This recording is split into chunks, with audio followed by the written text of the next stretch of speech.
മർക്കോസ് 14:36. അബ്ബാ പിതാവേ, നിനക്കെല്ലാം കഴിയും.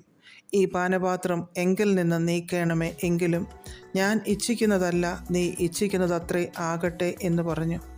ഗത്സമന എന്നു പേരുള്ള തോട്ടത്തിൽ യേശു പ്രാർത്ഥിക്കുവാനായി പത്രോസിനെയും യാക്കോബിനെയും യോഹന്നാനെയും കൂട്ടിക്കൊണ്ടുവന്നു. യേശുവിൻ്റെ ഉള്ളം മരണവേദന പോലെ അതിദുഃഖിതമായി. യേശു പിതാവിനോട് പ്രാർത്ഥിച്ചതാണ് നാം ഇവിടെ വായിച്ചത്. പുത്രന് പിതാവിലുണ്ടായിരുന്ന വിശ്വാസം നമുക്കിവിടെ കാണുവാൻ കഴിയുന്നു. തൻ്റെ പിതാവിന് സകലവും കഴിയും എന്ന വിശ്വാസം. നമുക്ക് മാതൃകയായി ജീവിച്ച ദൈവപുത്രൻ അതിദുഃഖത്തിനിടയിലും താൻ അനുഭവിക്കുവാൻ പോകുന്ന അതിവേദന അറിഞ്ഞിട്ടും ഒന്നും പരാതിയായി തൻ്റെ വായിൽ നിന്ന് പുറത്തു വന്നില്ല. താൻ പരാതി പറഞ്ഞിരുന്നു എങ്കിൽ നമുക്ക് ആ മാതൃക പിന്തുടരുവാൻ പറ്റില്ലായിരുന്നു. നമ്മുടെയും വിശ്വാസം സകല ദുരിതങ്ങളുടെയും വേദനകളുടെയും നടുവിൽ ഉറപ്പുള്ളതായിരിക്കട്ടെ. പിതാവിനോട് പുത്രൻ ഒരപേക്ഷ അപേക്ഷിക്കുകയാണ്, ഈ പാനപാത്രം നീക്കണമേ എന്ന്. ഒരിക്കലും അതൊരു ഡിമാൻഡായിരുന്നില്ല, ഓർഡർ ആയിരുന്നില്ല, അപേക്ഷയായിരുന്നു.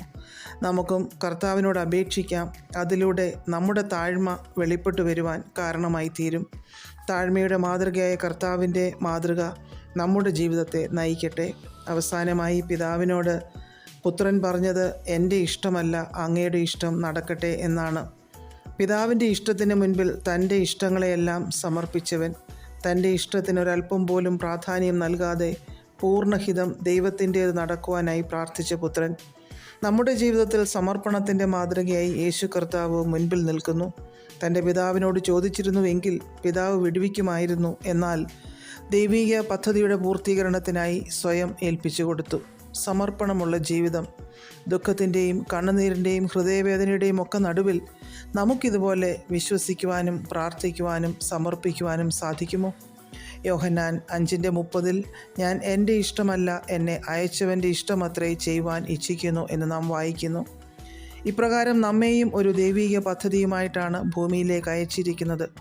ദൈവഹിതം തിരിച്ചറിഞ്ഞ് വിശ്വാസത്തിൽ നിലനിൽക്കുവാൻ ദൈവം നമ്മെ സഹായിക്കട്ടെ. ദൈവഹിതം നമ്മുടെ ജീവിതത്തിൽ നിറവേറപ്പെടുമ്പോൾ അതിനേക്കാൾ ശ്രേഷ്ഠമായതൊന്ന് നമ്മുടെ ജീവിതത്തിൽ നടക്കുവാനില്ല. എബ്രായർ 5:7 ക്രിസ്തു തൻ്റെ ഐഹിക ജീവകാലത്ത് തന്നെ മരണത്തിൽ നിന്ന് രക്ഷിപ്പാൻ കഴിയുന്നവനോട് ഉറച്ച നിലവിളിയോടും കണ്ണുനീരോടും കൂടെ അപേക്ഷയും അഭയയാചനയും കഴിക്കുകയും ഭയഭക്തി നിമിത്തം ഉത്തരം ലഭിക്കുകയും ചെയ്തു എന്ന് നാം വായിക്കുന്നു. ഭയഭക്തി മുഖാന്തരം മറുപടി ലഭിച്ചപ്പോൾ ലോകം കണ്ടതിൽ വെച്ച് ഏറ്റവും ശ്രേഷ്ഠമായ മറുപടിയായിരുന്നു അത്, തൻ്റെ ഉയർത്തെഴുന്നേൽപ്പ്.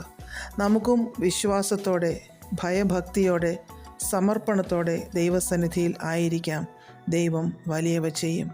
പ്രാർത്ഥിക്കാം.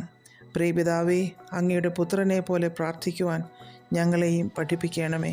യേശു ക്രിസ്തുവിൻ്റെ നാമത്തിൽ ആമേൻ. God bless us all.